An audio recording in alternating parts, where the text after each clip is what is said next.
Attention please. This upload is only for educational purpose. No intention to infringe copyrights. Learning English with subtitles. GPITRAL. GPITRAL. Definitely a must-see. Follow us.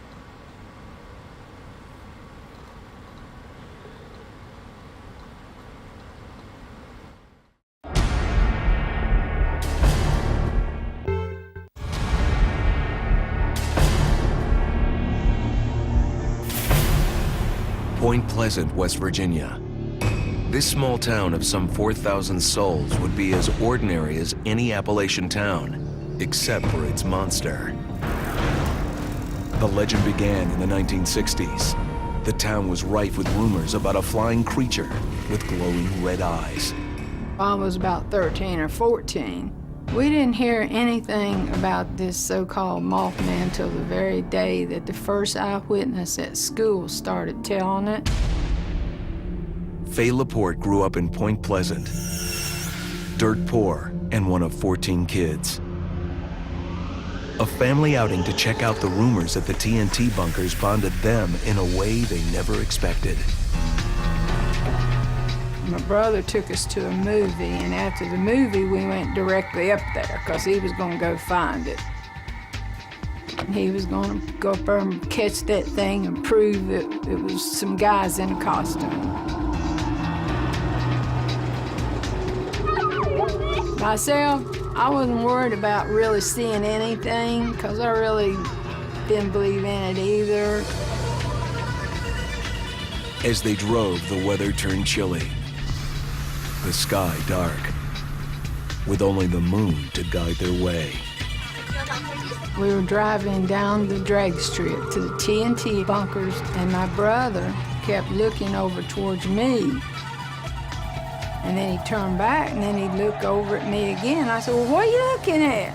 He said, well, don't look, but there's something there beside the car. Don't look. So I turned and looked, even though he told me not to. Don't look. And there it was, right beside the window, flying right beside the car. What is that? Get out of here! No! Everything was just haywire. And my two brothers back there bawling and screaming, carrying on, and my sister was back there hovering over them, kind of like hiding them. This was one time in our life that I can say we were scared. Then the car came to a screeching halt. That's when they met Mothman. And that thing jumped on the hood of the car and was just looking at me. We were just more or less immobilized. And the whole time, all you could focus on was its eyes, and they were just so red. It was just beyond any red you could ever find.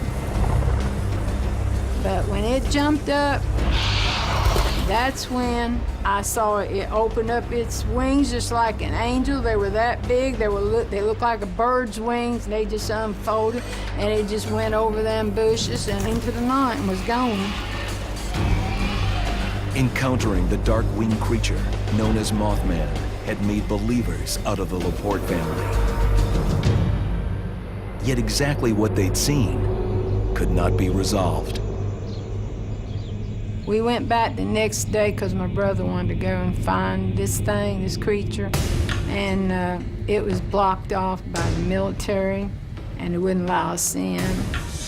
He tried to go in, they wouldn't let him, and they got very strict and forceful.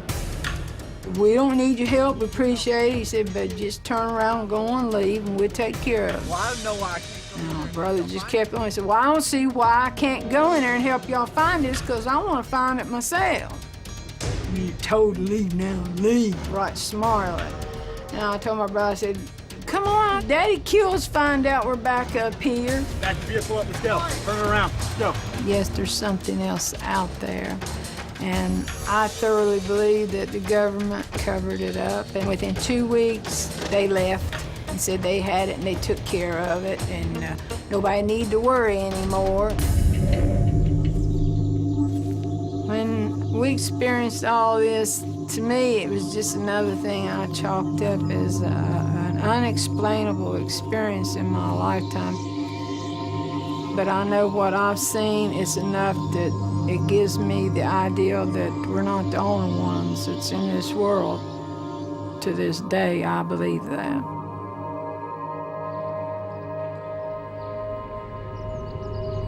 While the sightings of the Mothman started at the TNT bunkers, a few months later, he was seen on the Silver Bridge, a suspension trestle that links Point Pleasant to Ohio. There was a stoplight right at the foot of the bridge. It was malfunctioned, and all of these cars piled up on the bridge, and one side of the bridge collapsed, and it dumped one half of the cars into the river, and then the bridge swung back, and the other side collapsed. When the cars were floating in the river, the bridge fell on top of them and crushed them all. It was over in minutes.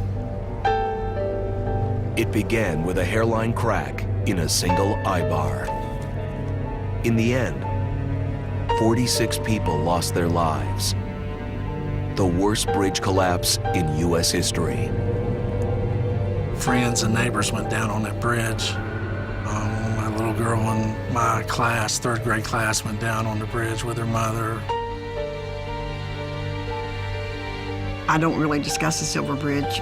My family was on there. Devastated, completely changed me. After the bridge fell, everything was gloom, you know, and everybody here had somebody there on the bridge. A lot of people say the Mothman was here to warn us about the bridge. He was seen on the bridge a few days before it fell, but like a good omen. So he was big and ugly, people wouldn't cross it. After the bridge collapsed, few wanted to talk about the Mothman. The subject disappeared, replaced with suspicions the town was cursed. I don't really know why everything is attracted to Point Pleasant, but Point Pleasant has had its share at times of a lot of bad things happening.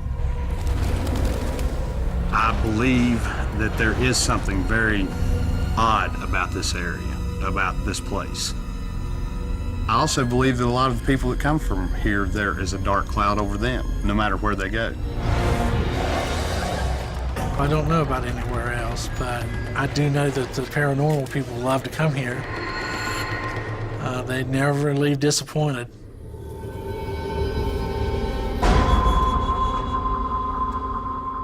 Brett Kirby is one of those people. In the summer of 2009, he arrived to Point Pleasant for a visit, skeptical about the legends of the Mothman. When he left, he was a believer. I can't explain what happened to me out there. It changed my life. Point Pleasant, West Virginia, was the setting of a daytime date for Brett Kirby and Jennifer Jeffers. But just when they thought it was going to offer romance, they stumbled upon the Mothman. He had never been to Point Pleasant, and so he came up here one day and I took him a tour. It was really exciting, you know, that he came to see me. We went to a few different places around Point Pleasant, and then I told him, I was like, the TNT bunkers, I said, you know, they're out there, you know, and he said, well, what is it? And I was like, well, they're old military bunkers that they used to use, and, you know, they were built on the Indian burial ground.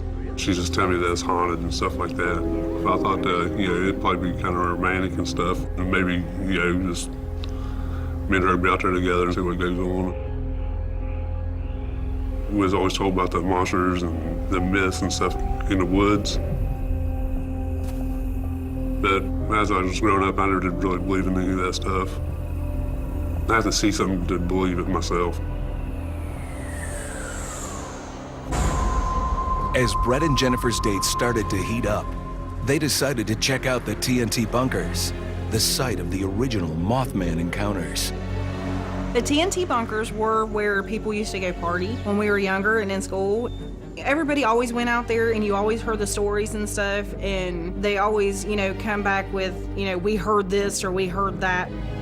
But I thought it was just because they were drunk. I never really believed it.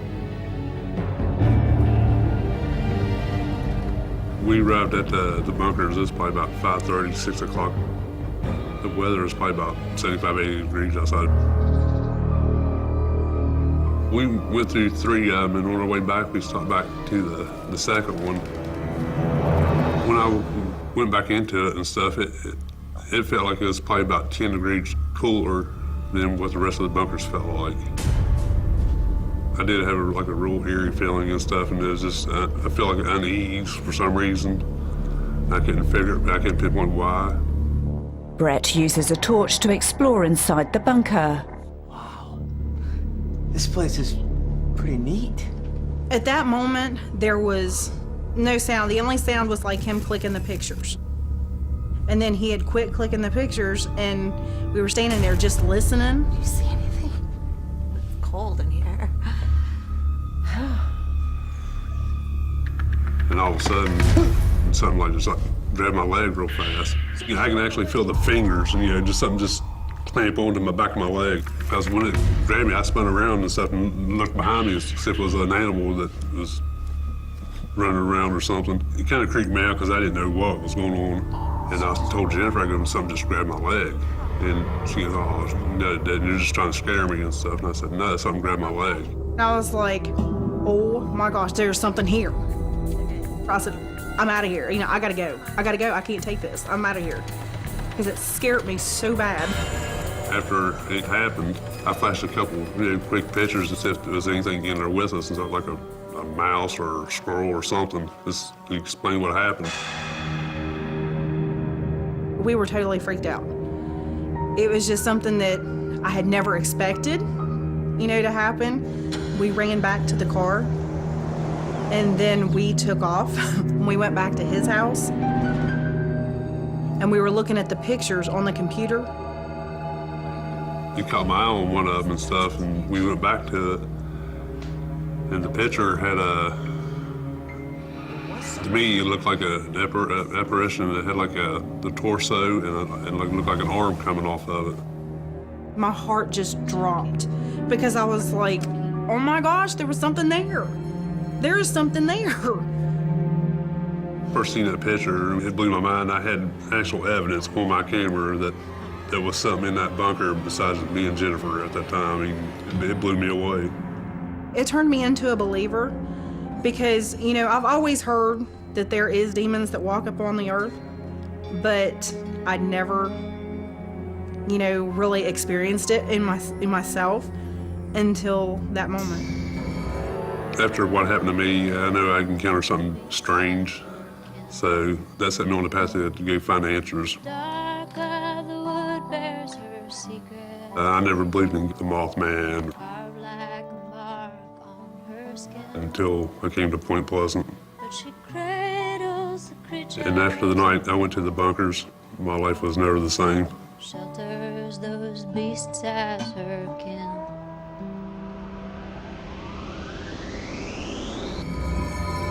Some 40 years ago, a dark-winged Mothman descended to Earth in Appalachia.